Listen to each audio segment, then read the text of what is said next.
patience can be a crutch to avoid things that need to be done. I think that's a big one that people constantly utilize and constantly say.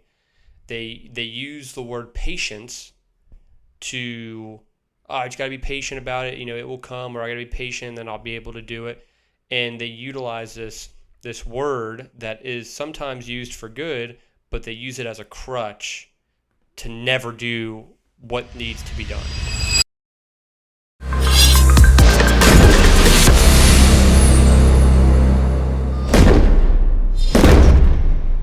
What is up, guys? Welcome back to the Dig Deep podcast. My name is Michael. My name is Sage. And here we are, another beautiful evening. It's now nice outside again, and we are doing another one of these amazing episodes. So I'm excited about that. We have a pretty interesting topic for you guys today. The topic that we would like to talk about are what are the lessons that you've learned based on a mistake or some mistakes that you've made? So, what's the biggest takeaway? And I thought this would be interesting because you don't have to do the mistake in order to learn from it as a viewer. You could listen to something that maybe we've experienced and kind of utilize the solution to that, and be able to utilize that in your own life and whatever you're doing. So, I thought this was pretty interesting. I have a bunch of fucking mistakes that I've made, so it's pretty easy to write a couple of these down, I'm anxious. You didn't share them with me before this, so I'm anxious to hear what you... Yeah, it's just one pretty much, but this could be a 4-hour podcast, just like mistake after mistake after mistake after. I mean, I could list probably 3 mistakes I made this week. This week. So, but yeah, so I'll go. I'll explain one here, which I think is a detriment to most people, and a lot of people don't even know that they're doing it. Okay. Which is patience can be a crutch to avoid things that need to be done. I think that's a big one that people constantly utilize and constantly say. They use the word patience to, I just got to be patient about it. It will come, or I got to be patient, then I'll be able to do it. And they utilize this word that is sometimes used for good, but they use it as a crutch to never do what needs to be done. Yes. So you're saying basically they're just being like, oh, I just got to be patient, rather than taking the initiative to keep kickstarting the goal that you want to have done. Just because you're saying it'll come in time. Yeah, patience is key. And yes, it is. Patience is key, but don't use the word patience as a reason why you're not doing the thing that you want to do. Yeah. There's a certain point where, okay, it's not time to be patient anymore. It's time to actually do the thing that you want to do, So I see this all the time. People trying to lose weight. They're like, well, I'm going to do this. I'm going to make sure that I get my diet stuff first. And then they're using other things to diminish the idea of getting it done immediately. And it's always something else that they have to wait for. Yeah.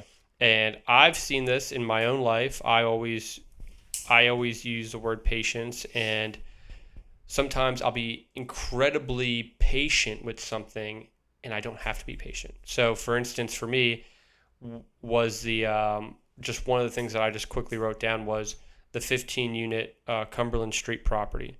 I was extremely patient. I was really babying that deal and thinking that I had to check mark all these boxes and be patient with the seller and kind of move towards the end goal slowly and methodically. And then it got picked up by someone else way quicker. The person built no rapport with the guy at all, just boom, boom, boom, boom, boom, and then closed it, Yeah. And I realized there, I was like, dude, I was being way too patient, and I was being way too precautious for something that I didn't have to be precautious for, Yeah. The person wants to sell the building. let's just get the deal done, opposed to having to jerk him off and rub his balls for like X amount of time. I could just give him what he wants and get from point A to point B to point C, which would be closing. You Yeah, know? you're not trying to be friends with the guy. Yeah, it's cool. It's good to have some be friendly, but at the end of the day, it's just like about closing the deal. And I was way too patient, and Yeah. it didn't work out.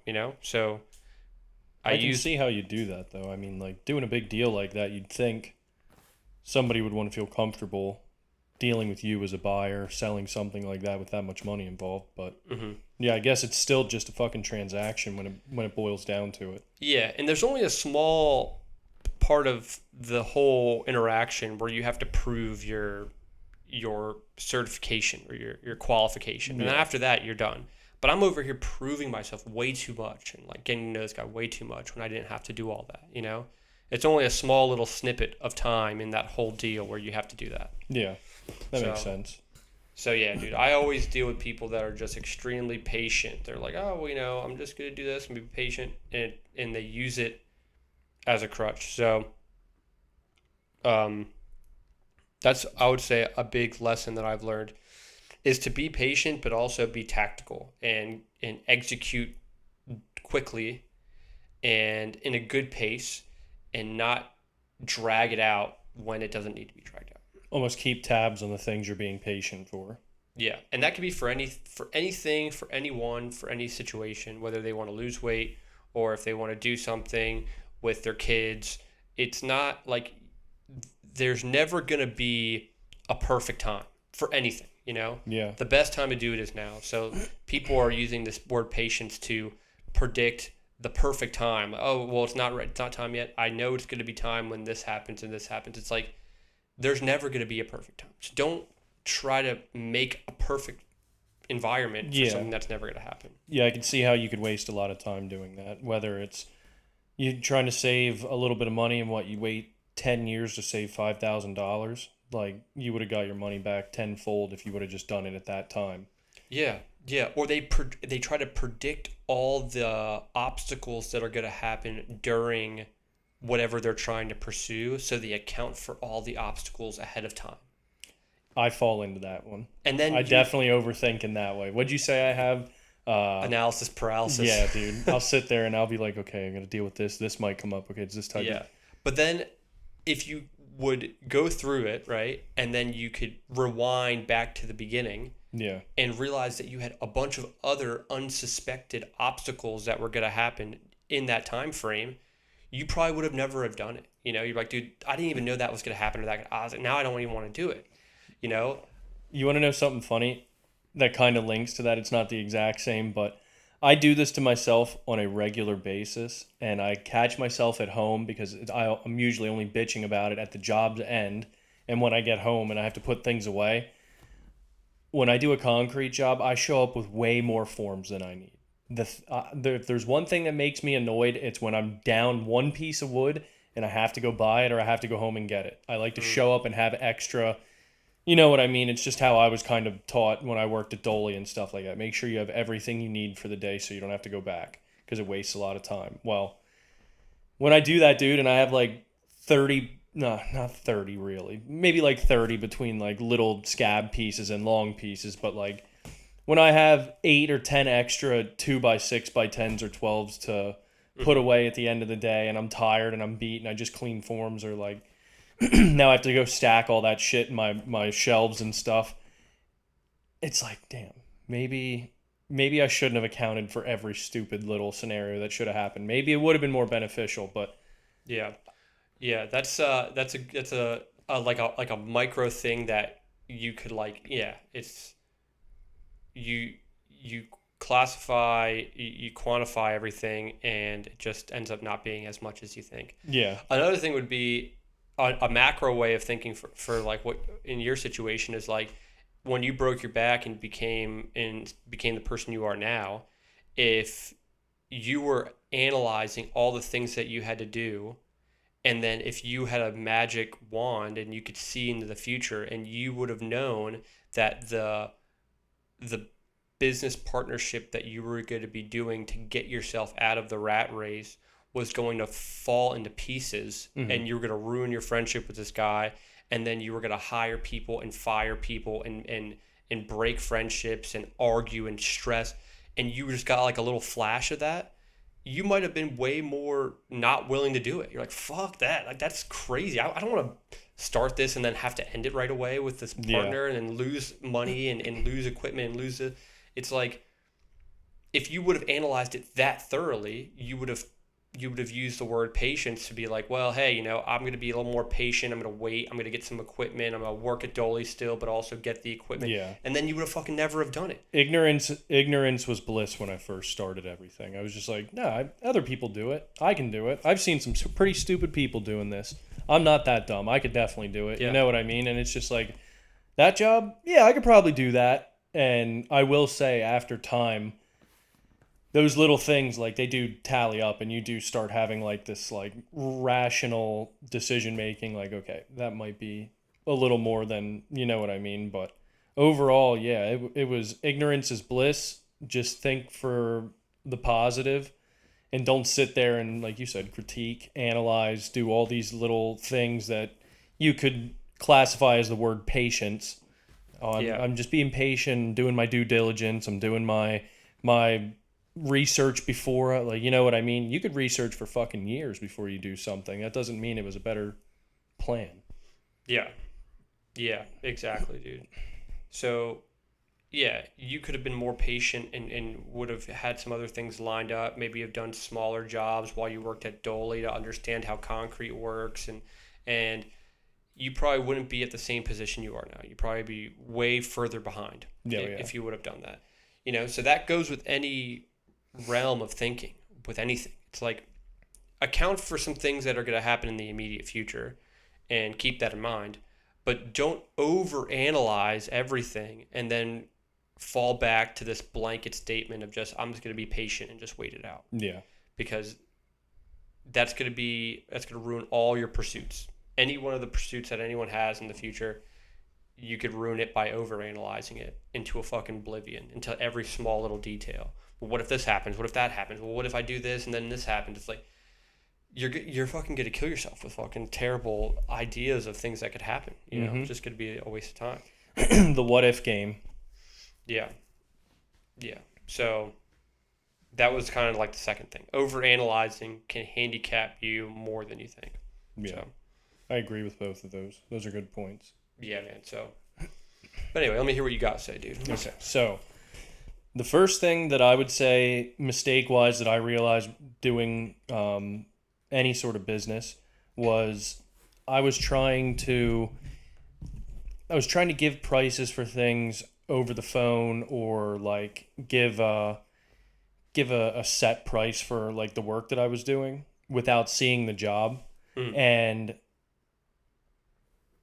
even this past year, I did that against what I knew, and it ended up being a pretty bad falling out between me and the contractor, because he was off by 20 feet on a walkway that I was supposed to do. He was off a foot on the width of the walkway that I was supposed to do. And then I excavated everything, had almost all of it formed up, just for him to come and be like, that's not what we wanted. And he told me that, oh yeah, it was supposed to be my job to come out. You know what I mean? It was just a big back and forth, and it ended up not going well. And I don't like when things like that happen, especially just because I don't want a bad name for myself going around, because you know how anybody can make a story.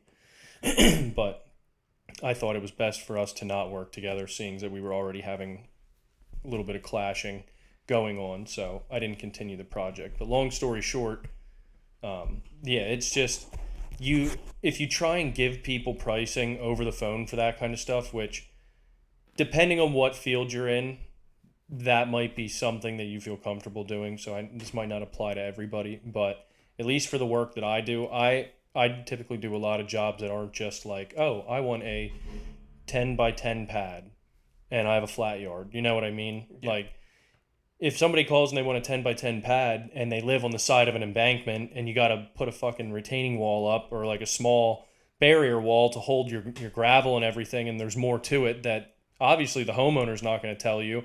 You go there, this is not what I anticipated. And then all of a sudden the price doubles for whatever reason, and then they're pissed off. You know what I mean? I hate dealing with like the financial aspect of like somebody's not happy with the price or whatever, or they think I'm trying to take advantage of them. So I like to only give them a price once I go out. I look at the job, I talk to them, we figure out exactly what's happening, stuff like that. Got it. So the mistake was you give someone a general price point based on the job that they explained to you. Yes. And then once you actually get in there and actually start doing the work, you realize that that general price point that they gave you or that they explained to you that you quoted them on is completely different than what you actually see. Yes. So only give them a quote when you get there and are actually like hands on it. Yes, exactly. If you're doing what I'm doing, or you're doing a business where you're doing fixes, repairs, installs, modifications to properties, homes, whatever, I could assume every trade where you're building, installing, whatever is the same thing, because no two jobs are the same. You should only be giving a price because, again, I see a lot of people on like pages that I'm members of, like people that work in construction, concrete, excavation. Everybody's always like, what do you charge per hour for this? What do you charge per square foot? That's unless you're doing commercial and you know like the market for that area and like what those jobs are going for per square foot. Because I've already had a bigger contract where I was doing it per square foot, but it was based on however much I could do at that price I made, you know? But residential stuff, you can't treat like that because it's a one-time job.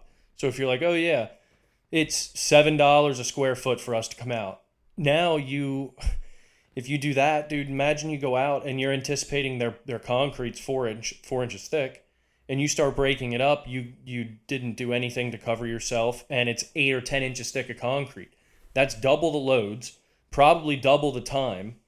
You just lost twice right off the rip just because you didn't go and look at anything or have a clause like that. You know what I mean? Mm-hmm. So it's always good to go and look at the jobs. It's always good to go and put boots on ground, see what you're up against, see what's in the area. Some people have wells right in very inconspicuous places that you wouldn't know otherwise that could completely like mess stuff up for you getting things in and out. They might not have access to the front very well. Now you're trying to go through a fence piece you took down on the back of the yard, through an alley. Like, there could be all these caveats to things. And I found very early on that if somebody calls and I just want to be like, yeah, I want the job, you know what I mean? Oh, it should be a simple little pool leveling area. Wrong. It's not, it's you 9 times out of 10 it's not. Yeah. It's on a slope, or it's in a super restricted area to get back to, or getting materials in and out is going to be a pain in the ass if you don't have the equipment for it. You know what I mean? Like, and all of those things should dictate your price. Yeah. Yeah, definitely. Yeah, because you get someone who's like generally experienced, and they do a drive-by of the job, and they're like, okay, yeah, I could charge that. It's like, you think that you know, but really you may, but you don't 100% know. So, of course, price accordingly and make sure that you're like the actual documentation, outlines discrepancies with what you may find and like what that pricing would be if there would be any changes. Yes, yeah. Clauses, like a rock clause, concrete clause, thickness wise, that kind of thing. And then what you said kind of wrapped up into my second point was make sure all of your tasks for your jobs, what you're doing, what type of concrete you're using, what type of reinforcement you're using. If you're excavating, how big of an area you're excavating, even if it's an approximate. Make sure your tasks that you are doing for that job from start to finish are labeled clearly. Restoration work, topsoil, seed, fertilizer, straw. Like, I include all that stuff. When I do an estimate, it'll be like, all right, 12 by 12 patio, 4,000 PSI concrete, 1/2 inch rebar grid, 2 foot on center, tied, 4 inches of clean 2B stone, expansion along property, dowel pins into the foundations where needed. You know what I mean? All the shit that I'm going to do for that job. And then I end it with restorations done to the property caused by us in the construction process. However, you know what I mean? It's not worded exactly like that, but it always says with topsoil, seed, fertilizer, and straw. Mm. Anything outside of that is an add-on, or it's time and materials, you know what I mean? That's not part of the job. And people can't say that you didn't do something that you were meant to do there, because you literally wrote down everything that you provide when doing that service. Mm. And if they don't have a leg to stand on then. And at first, when I would do my job, it would be a little bit more basic. You know what I mean? Yeah, a little more lax. It would just be like, 12 by 12 pad, restorations to yard once complete. I wouldn't put like the concrete strength and stuff like that. And then some people are like, oh, what kind of concrete did you use? And then it's only like, well, I used this. Well, you didn't say you were using, you know what I mean? Yeah. People will hit you with some weird questions. Mm. Like my favorite is when the homeowners do a quick Google search and they start asking you some very in-depth, like, what kind of Portland is that? And it's like, buddy, I don't fucking know what kind of Portland it is. But I know what kind of concrete, like strength-wise it is, and you know what I mean? So you got to kind of be ready for that, and you don't even have to be ready for that if before they even talk to you about it, they're seeing exactly what's going into their project. Yeah. Yeah, if they have a question, they could just review the document they signed that you gave them prior to the job, and then they could be like, okay, yeah, these are all. Oh, I'll give you a perfect example of that. I did a walkway for somebody in town here, and they were on vacation when I did it. And I sent them pictures because I like to keep my clients updated if they're not home. I send them updates, you know what I mean, just to be courteous. He goes, I thought we talked about having the walkway stamped.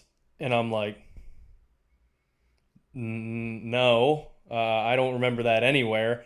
And he was like, yeah, we had talked about stamping it and everything. And I pulled up the job agreement and I looked at it and I sent him a screenshot. And it strictly said on there, broom finish. Yeah. And I'm just like, hey, if you wanted that, when you signed this, that would have been the time to kind of tell me that. But I don't worry, I would have remembered if you wanted stamped. That's obviously more money. Yeah. But I don't think we talked about that. Maybe you talked about that to your wife or yourself, but you didn't fucking talk to me about it. Mm-hmm. But if you don't have that written in there, they could, if you just were like, yeah, stamped or concrete walkway, 20 foot by 4 foot, blah, blah, blah. You don't have what type of finish? Yeah, also stamp is so broad.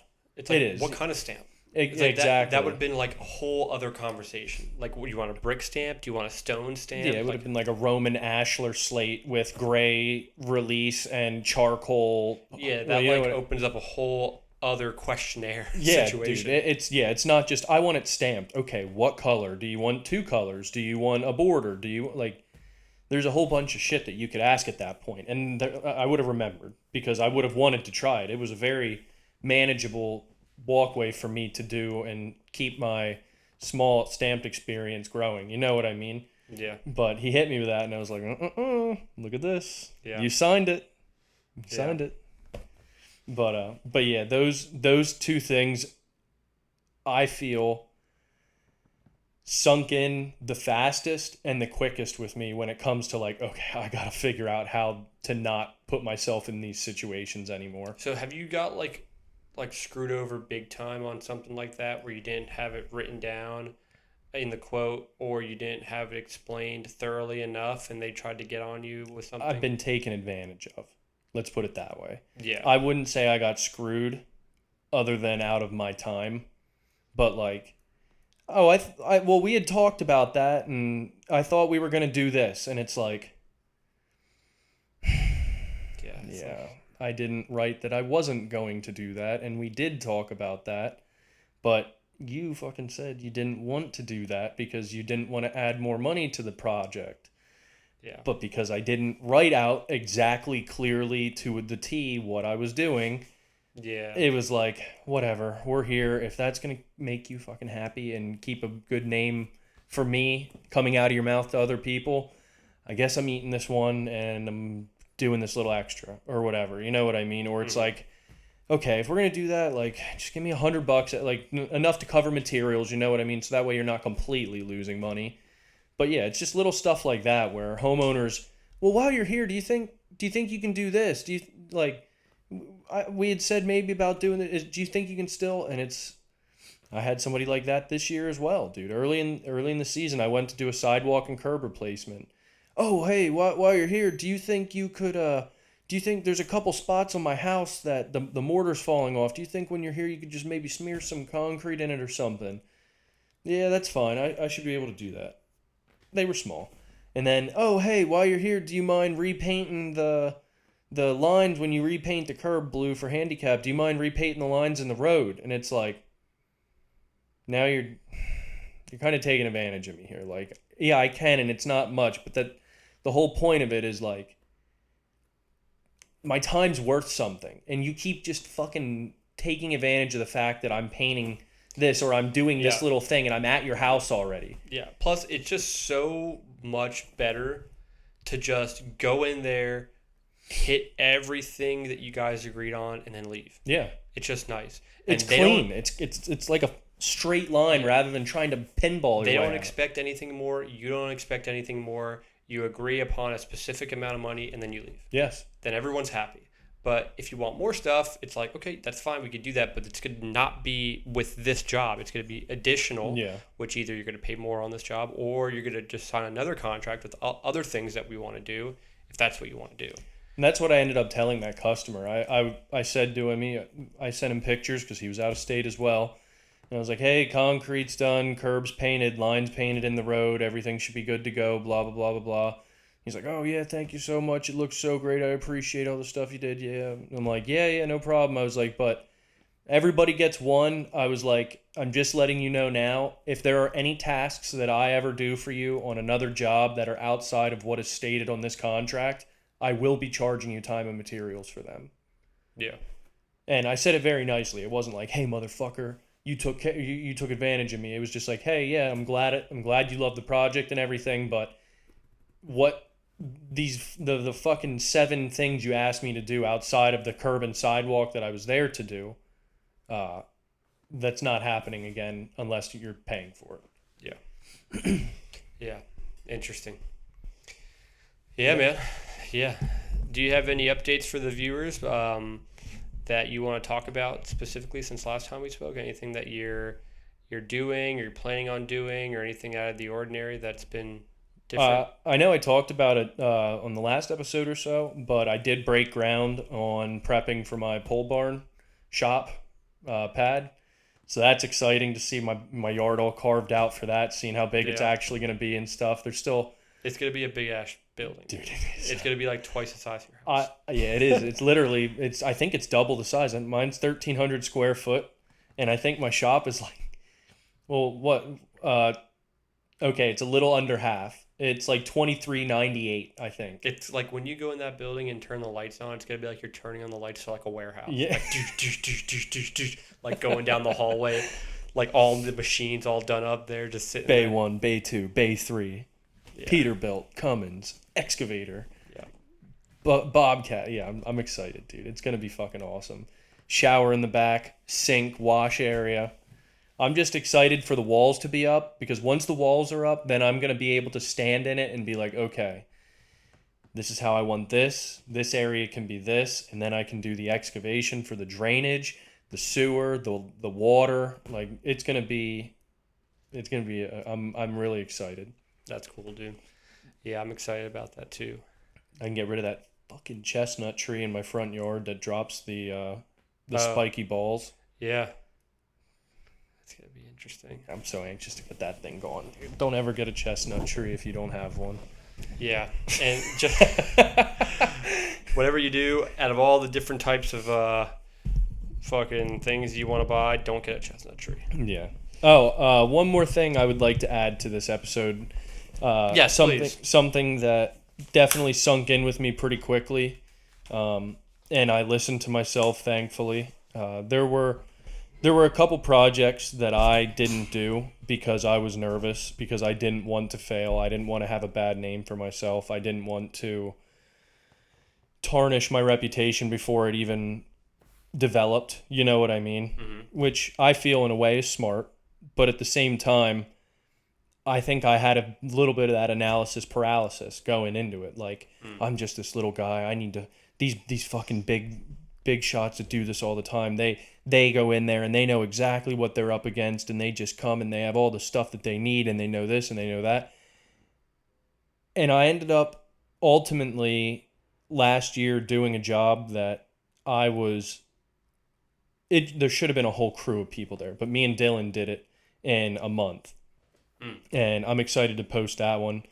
Big retaining wall, 8 foot tall retaining wall, 66 foot long, another like 12 foot back into the hillside. We brought this guy's yard out 14 feet, another retaining wall there on the other side, like big 20 by 40 pad, like the big project. Like this dude's yard doesn't even look a remote, like an iota of what it used to look like. Yeah. And going into that job, and every day I was at that job, I had anxiety because I've never done something on that scale before.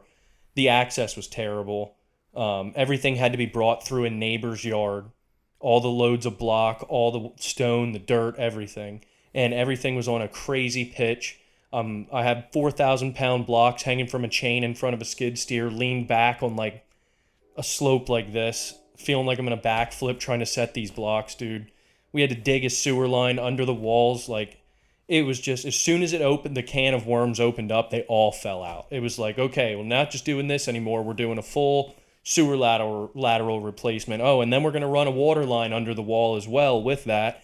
If I would have sat there and tried to think about all these different things, like you said, I would have talked myself out of that job so fucking quick. Yeah. And I just finished up at that homeowner's house. He had me come out and redo his entire front yard. I Harley raked everything, re-leveled it, regraded everything, topsoiled, seed, straw matted it. That's on a crazy, weird roll angle, slope and everything else.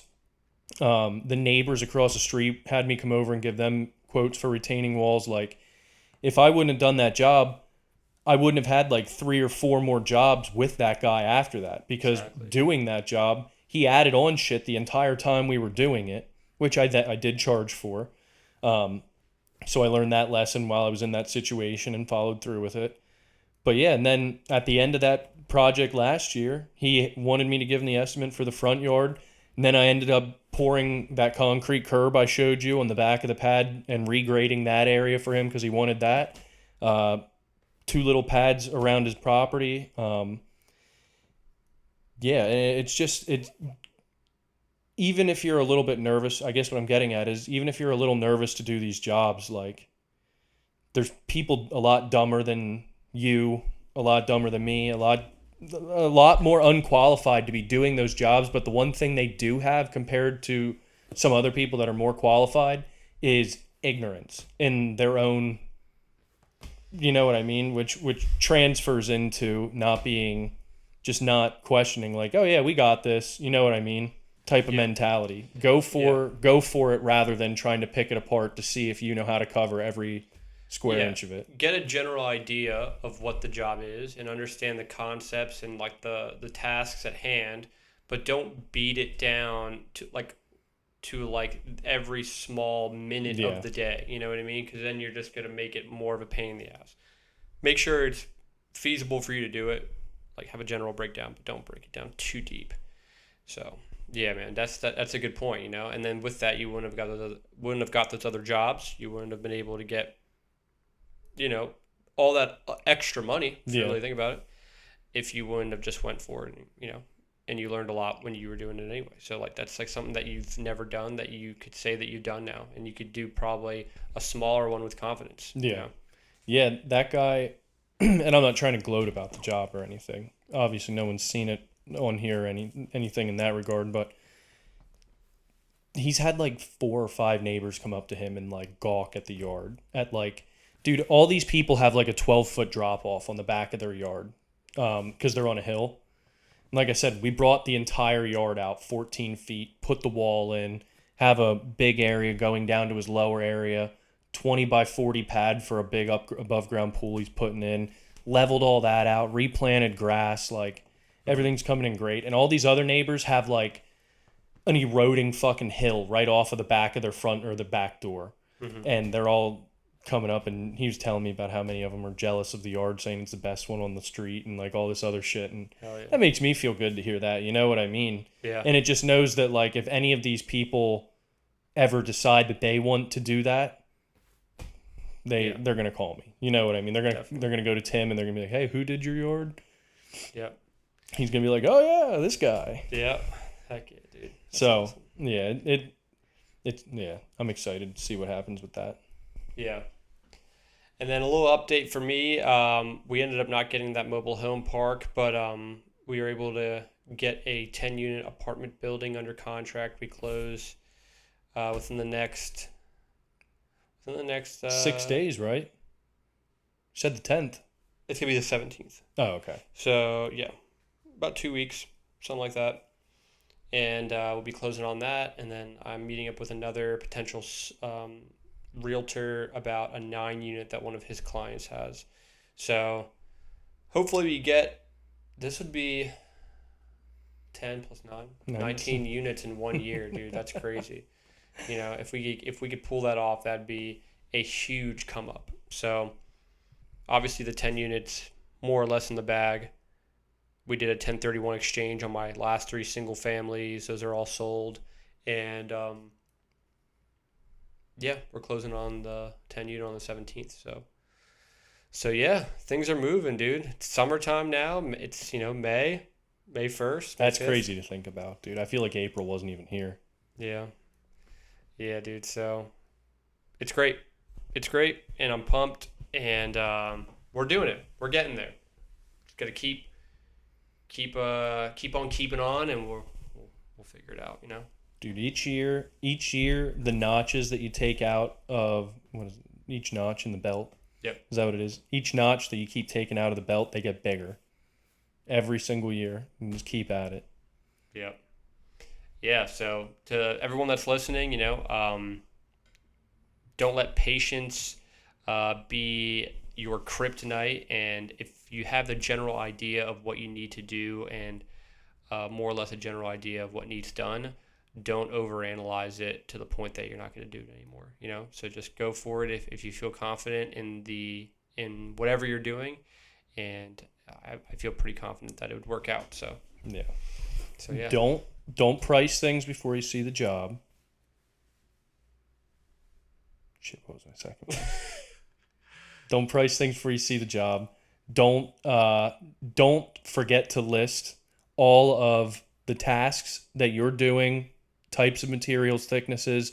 Be as specific as you can with your email or with your estimates without giving prices. You should keep the price thing ominous. No one needs to know that. And yeah, don't let the big jobs that might scare you a little bit turn into procrastination or I forget it already. The analysis. Analysis paralysis. I kept trying to say the P first. Paralysis analysis. Yeah. Paralysis. Spiralis. Oh, man. All right, guys. Thanks so much for watching. Tune in for the next one and keep digging. Keep digging.